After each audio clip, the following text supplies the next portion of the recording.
Salut à tous, je suis Kaiwai et vous êtes sur Dragon Collection, la chaîne entièrement consacrée à Dragon Ball. Aujourd'hui encore, je vais jouer les oracles avec un Z, retenez bien le Z car il est important pour la suite de la vidéo.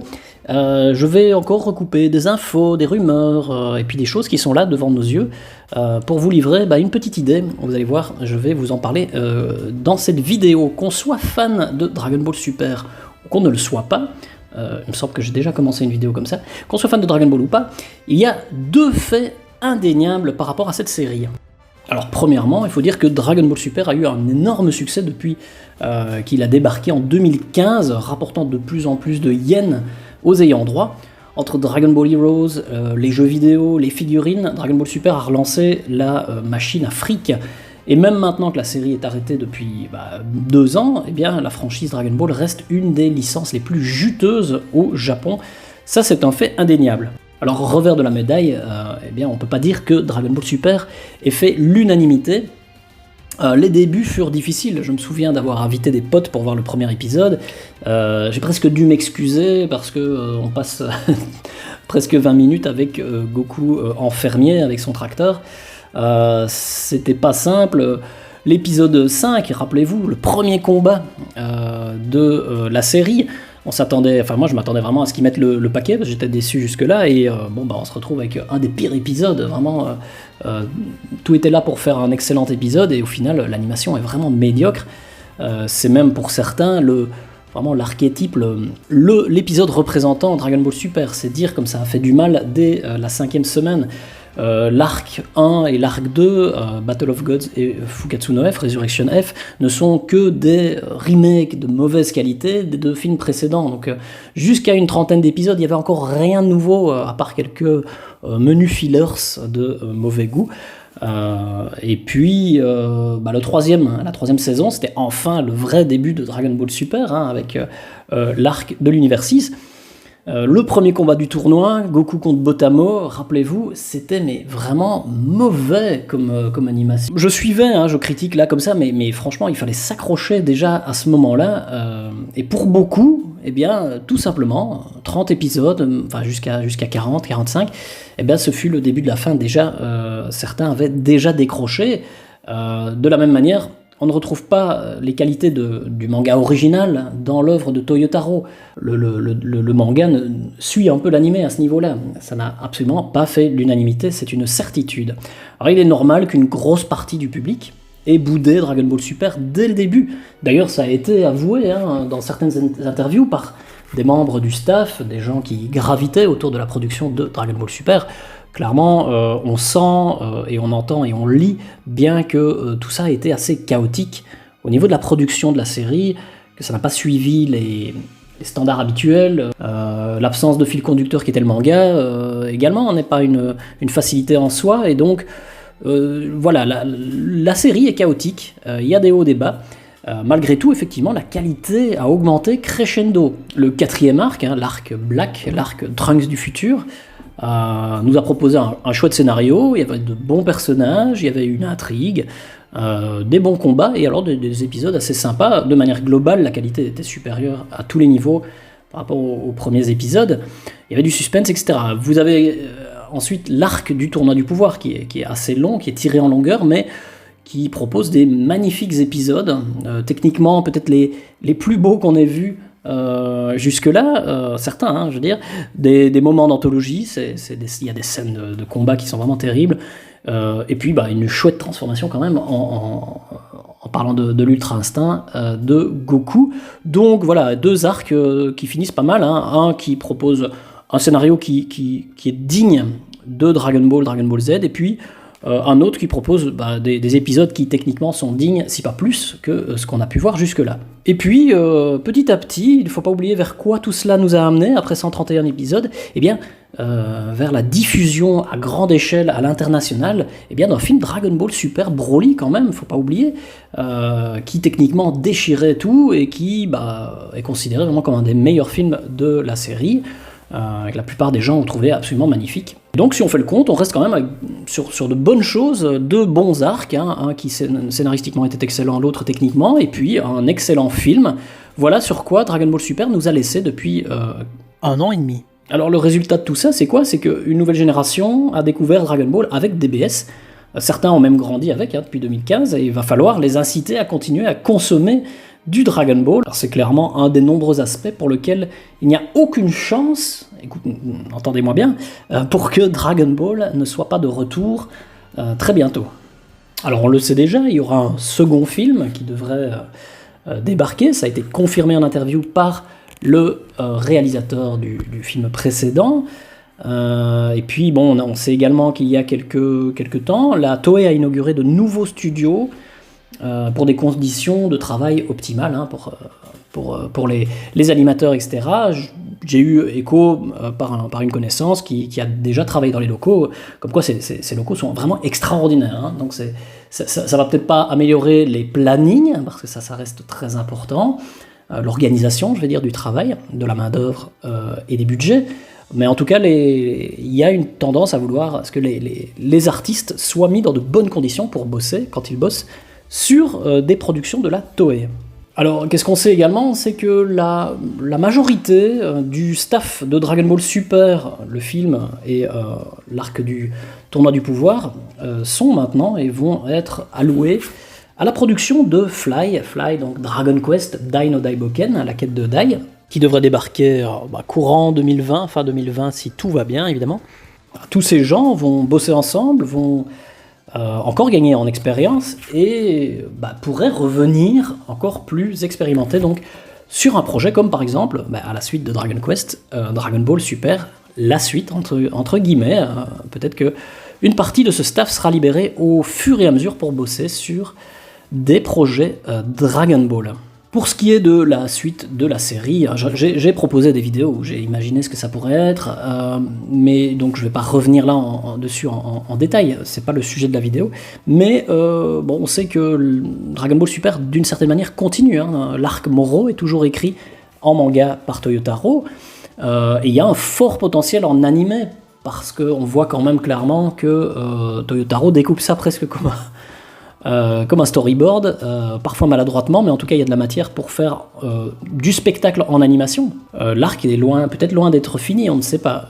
Il y a également une possibilité d'avoir un remake du film Broly, comme c'était le cas au début de Dragon Ball Super, on avait fait un remake des deux films Battle of Gods, Resurrection F, vous n'êtes pas sans le savoir. Un remake du film Broly, ça pourrait être quoi? Ça pourrait être un grand focus sur l'histoire de Bardock, parce qu'on sait, on le répète jamais assez, Toriyama avait écrit un script pour ce film qui durait 3 heures, 2 fois plus que ce à quoi on a eu droit, donc il y a de la matière qui n'a pas été utilisée encore. Tout ça pourrait être développé dans une version longue en animation. Et puis, par exemple, l'adaptation du manga Jacko, parce que Jacko est arrivé dans Dragon Ball Super comme un cheveu dans la soupe. Il a un grand rôle, et la patrouille galactique également, dans l'arc Moro, donc ce serait tout à fait légitime de proposer en animation, pendant quelques épisodes, l'histoire du manga Jacko, Galactic Patrol. Si vous n'avez jamais lu un manga, je vous conseille vraiment de le lire. On comprend ce que vient faire ce personnage dans Dragon Ball Super. Alors on a eu la rumeur de l'année passée, début de l'année passée, la rumeur du retour de Dragon Ball Super. Alors ça a été colporté par des youtubeurs qui sont des gens bien en place. Ça, évidemment, c'est un problème parce que ça a été annulé. Moi, c'est ce que je crois en tout cas. Je pense vraiment que le retour était prévu. Pour X raisons, ça a été annulé et que du coup, il y a eu beaucoup de crédibilité qui est partie en fumée chez certains youtubeurs, alors que je pense très sincèrement qu'ils étaient bien informés, pour la plupart en tout cas. Donc voilà, ça, vous en pensez ce que vous voulez, moi c'est mon avis, ça n'a absolument aucune importance puisqu'on ne le saura jamais.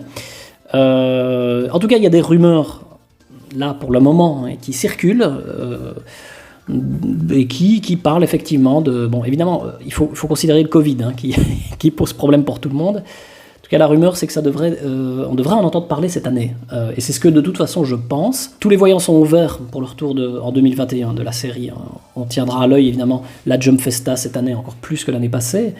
Et puis, les événements autour des 10 ans de Dragon Ball Heroes en fin d'année également, qui risquent de débloquer un peu le truc. Donc, voilà. Encore une fois, c'est mon avis par rapport à certaines choses que j'entends. Je pense qu'il est très très légitime d'imaginer que la série sera de retour en 2021 et qu'on en entendra parler quoi qu'il arrive fin de cette année. Mais voilà que après 10 minutes, j'arrive enfin au sujet principal de ma vidéo. C'était une belle petite intro pour tout remettre en perspective. Alors, ma question, ça va être comment essayer de faire oublier les déboires de Dragon Ball Super par le public réfractaire. Eh bien, tout simplement en changeant de nom. Alors, ça paraît impressionnant comme ça. Changer de nom, pourquoi on changerait de nom? On est sur Dragon Ball Super, c'est ça qu'on attend. Et pourtant, ça s'est très très souvent passé, si vous réfléchissez bien. On a eu, durant 3 ans et 2 mois, une série qui s'appelait Dragon Ball. Ensuite, après 3 ans, eh bien, elle est passée à Dragon Ball Z. Même si le manga était resté, le nom du manga était resté Dragon Ball, eh bien, la série animée était passée à Dragon Ball Z durant 6 ans et 9 mois, jusqu'à ce que Dragon Ball GT débarque. Et donc, encore une fois, eh bien, les logos, l'esthétique, je ne sais pas, tout ce que vous voulez, le nom de la série a changé à ce moment-là, et vous aviez effectivement les produits dérivés qui étaient vendus, qui changeaient de logo. On n'avait plus Dragon Ball Z, mais Dragon Ball GT qui apparaissait. Ça a été pareil pour Dragon Ball Z Kai, ensuite, en 2009, durant 6 ans. Vous avez quand même eu de 2009 à 2015 cette série. Dragon Ball Z Kai, et effectivement on nous vendait des figurines avec le fameux logo Dragon Ball Z Kai. Le nom avait changé, littéralement, le nom de la franchise. Ensuite, eh bien, depuis maintenant 4 ans et 9 mois, nous sommes passés à autre chose, Dragon Ball Super. Alors, vous voyez, le changement de nom dans la franchise, on est très loin de quelque chose d'atypique, au contraire, c'est très régulier. Dragon Ball Super notamment, rappelez-vous, quand on a appris pour la première fois le nom Dragon Ball Super, ça en fait... Il y a pas beaucoup de gens qui ont tiqué, qui ont passé des films Dragon Ball Z à Dragon Ball Super. C'était très bizarre, Dragon Ball Super, ça... Ouais, c'est pourquoi? Parce que c'est super. Bon, ça faisait très bizarre, au final, on sait que ça vient de nouvelles Dragon Ball qui s'appellent les Super Dragon Ball, et c'est de là que vient Super. Et de toute façon, le mot Super est vraiment quelque chose qui revient dans Dragon Ball, qui a beaucoup de signification. Cho Saiyajin, les Super Saiyans, voilà, c'est vraiment quelque chose qui n'est pas si étonnant, mais c'est vrai que quand on en a entendu parler pour la première fois, il y avait beaucoup de sceptiques, et je peux comprendre. Donc voilà, un changement de nom pour un peu effacer les mémoires, ce serait pas si extravagant, en sachant que la série reviendra peut-être dans 1 an. Mais alors, quel nom est-ce qu'on pourrait donner à la suite de Dragon Ball Super? Eh bien, en sachant que le nom Dragon Ball Super pour une nouvelle génération représente beaucoup, ce serait un peu stupide de supprimer vraiment le nom Super. Par contre, pour toucher et faire réagir la fibre passionnée des fans trentenaires, rajouter le Z ne serait pas anodin. Si on y pense bien, la plupart des produits actuels proposent le Z, Dragon Ball Z Kakarot, par exemple, qui voulait effectivement toucher la fibre nostalgique des fans. Dragon Ball Fighters, le jeu de combat, propose également le fameux Z, c'est quelque chose qui est vraiment ancré. Même Dragon Ball Z Dokkan Battle est un jeu estampillé Z. Donc, évidemment, tout simplement, Dragon Ball Super Z. Donc le mieux, d'après moi, ce serait effectivement de garder le Super pour la continuité, pour bien indiquer qu'on est vraiment dans la suite de Dragon Ball Super, et y rajouter le Z, qui est finalement ultra symbolique pour toutes les générations. Donc ce serait vraiment le meilleur choix, d'après moi.